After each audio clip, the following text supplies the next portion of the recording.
Hello everyone, Matt from Brooks here.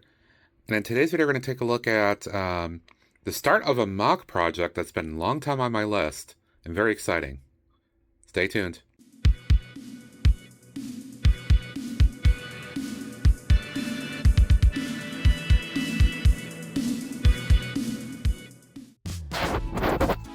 Welcome back everybody.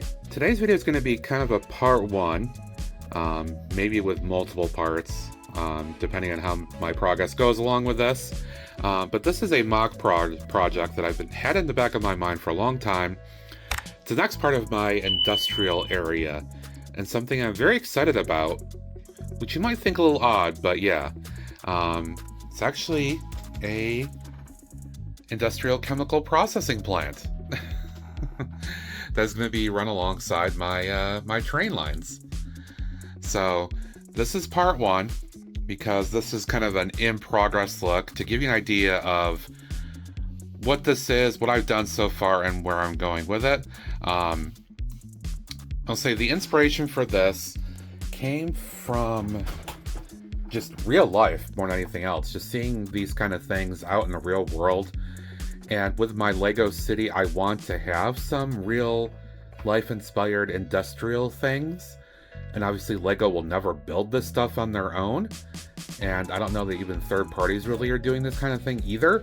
So I'm using parts I've got, as much as I can, of course, to try to create, I don't know, a semblance of something that is a place where various products are brought in, things are processed, and then final products are gone, fed back out on train lines or whatever else to go back into the marketplace.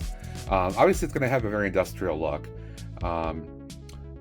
but I'm hoping that I'll be able to get at least a semblance of how this kind of stuff works. I started by sketching out something in Bricklink Studio, a very rough idea, I will say, of kind of what I was trying to go for. Then I used ChatGPT and Google Gemini to kind of give me some other ideas, and also some thoughts on the process of how these things work, like what specific things I actually need in terms of like a generic chemical plant, like what things are actually happening. So what I've got here, this is over the course of 2 live streams so far.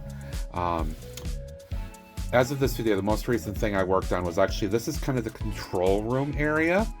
So there's going to be a lot of computers and gauges and all that kind of stuff here for controlling various processes. This is going to be kind of like the head honcho desk, a little break room, all that stuff. Ladder for climbing up to the second floor area here. Little hallway. Not quite sure on this yet. Could be like a restroom or something. This is going to be a utility space. These are just in here as placeholders right now, just a couple of things. But this will be like where water, power, and all that stuff is running into and out of the building itself. Because these things will need, this plant does need power and all that stuff to do everything it's doing. But the main feature will be this section here. And the biggest part of what I knew I wanted to do was to actually use a bunch of these girder pieces. I happen to have a bunch from the pad wall at some point, I don't know, 2 or 3 years ago. And I knew that I wanted to build the main part of this out with them. The other idea is that I wanted to make sure I had a few different areas, and that the main feature of it, where the processing and all that stuff happens, a lot of piping, will be up here to make it look pretty industrial.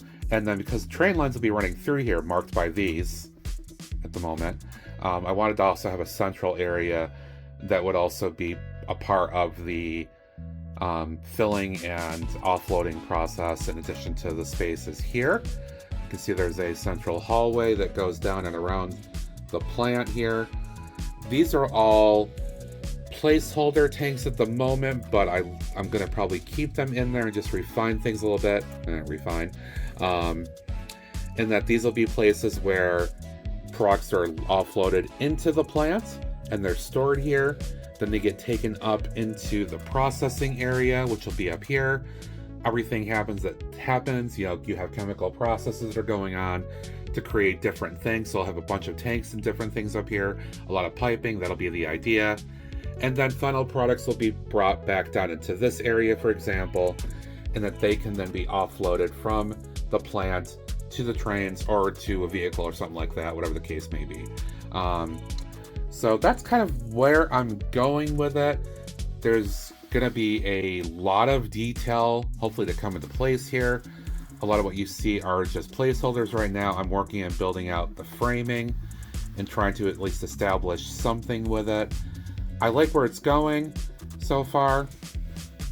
I still really don't know anything about what I'm going to do up top here. That's going to be really the most challenging, I think, because I want to really show a lot of piping and duct work and all that stuff.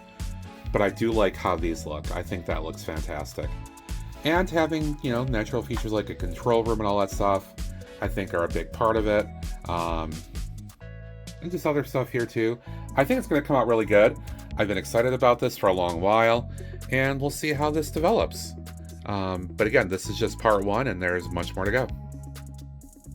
That's going to do it for this video, this part one of my new chemical plant, kind of industrial MOC build here. So far, I'm very pleased with it. There's still a lot to go. Depending on the progress, there may be a part two, or depending on how things work out, there may just be a final MOC review. We'll see how things go, but I look forward to bringing you more. And as always, I build out this stuff live on Twitch at Brooks. Give me a follow there. And make sure to subscribe here as well. Hit that like button, notification bell, comment, thought below, all that good stuff. Thank you for watching. Until next time, bye for now.